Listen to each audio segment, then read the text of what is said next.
კორუფციის ბრალდებით დაკავებულ პირთა წრე იზრდება. სახელმწიფო უსაფრთხოების სამსახურის ანტიკორუფციულმა სააგენტომ საქართველოს 9 რეგიონში ჩატარებული მასშტაბური საგამოძიებო მოქმედებების შედეგად 14 სისხლის სამართლის საქმეზე ჯამში 28 პირი დააკავა. ანტიკორუფციული სააგენტოს დირექტორის ემზარ გაგნიძის განცხადებით საქმეები ეხება ისეთ დანაშაულებს, როგორიცაა ქრთამის აღება, ყალბი დოკუმენტების დამზადება, გასაღება, კომერციული მოსყიდვა, სახელმწიფო თანხებისა და მიწების თაღლითურად დაუფლება და სამსახურეობრივი უფლებამოსილების ბოროტად გამოყენება. დანაშაულები წალკის, ახალციხისა და თეთრიწყაროს მუნიციპალიტეტებში გამოვლინდა. საქართველოს 9 რეგიონში ჩატარებული მასშტაბური ღონისძიების შედეგად 14 სხვადასხვა სისხლის სამართლის საქმეზე გამოვლენილ დანაშაულებთან დაკავშირებით, მათ შორის ქრთამის აღების, ყალბი ოფიციალური დოკუმენტების დამზადების, გასაღებისა და ჯგუფურად კომერციული მოსყიდვის, სახელმწიფოს კუთვნილი თანხებისა და მიწის ნაკვეთების თაღლითურად დაუფლებისა და სამსახურებრივი უფლებამოსილების ბოროტად გამოყენების ფაქტებზე დაკავებული და სისხლის სამართლის პასუხისგებაში მიცემულია ჯამში 28 პირი. სახელმწიფო შესყიდვების ფარგლებში სახელმწიფოს კუთვნილი თანხების თაღლითურად დაუფლების ფაქტებზე 5 სხვადასხვა სისხლის სამართლის საქმეზე დაკავებულია 3 პირი, ხოლო 11 პირს წარედგინა ბრალდება.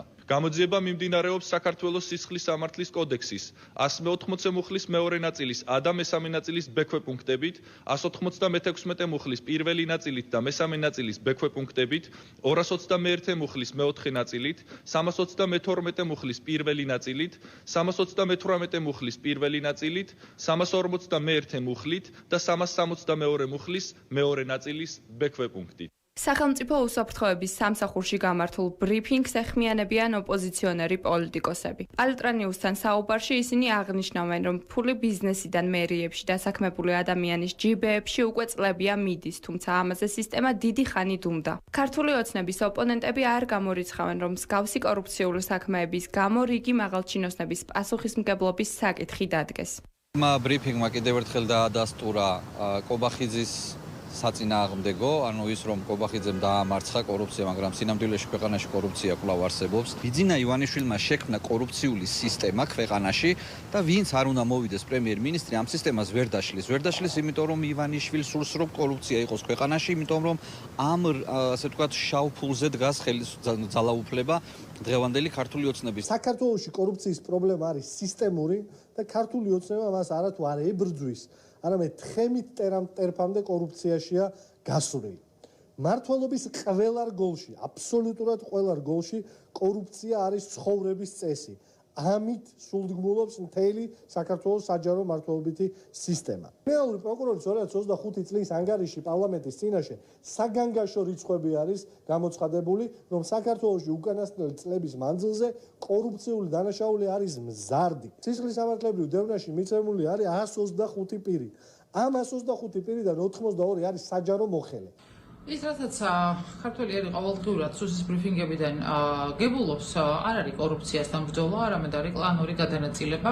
ამდენადაც თავად ირაკლი კობახიძე გახლავთ პარლამენტში უმრავლესობის ლიდერი, რომელსაც ვალდებულება ჰქონდა ეკონტროლებინა მთავრობა და ყველა ის შესაბამისი სახელმწიფო ინსტიტუტი, რომელსაც არ უნდა დაეშვა კორუფციის ამ მასშტაბების არსებობა, მაგრამ ესე მოხდა და მათ არათუ კითხვა არ დაუსვამთ, არამედ როდესაც კითხვას ოპოზიცია სვამდა პარლამენტში, ამაზე ჰქონდა ძალიან მკაფიო და მკვეთრი რეაქცია. ქართული ოცნება აცხადებს, რომ ებრძვის კორუფციას, თუმცა ამ ბრძოლას ლაიტმოტივად მაინც ასე ვთქვათ ორი ძირითადი ამოცანა გაყვება. ერთი არის ის, რომ შეიქმნას ილუზია კორუფციასთან ბრძოლის, რამე თუ სისტემა სადაც კორუფციული გარიგებების გარეშე მსხვილი მეწარმე სუბიექტები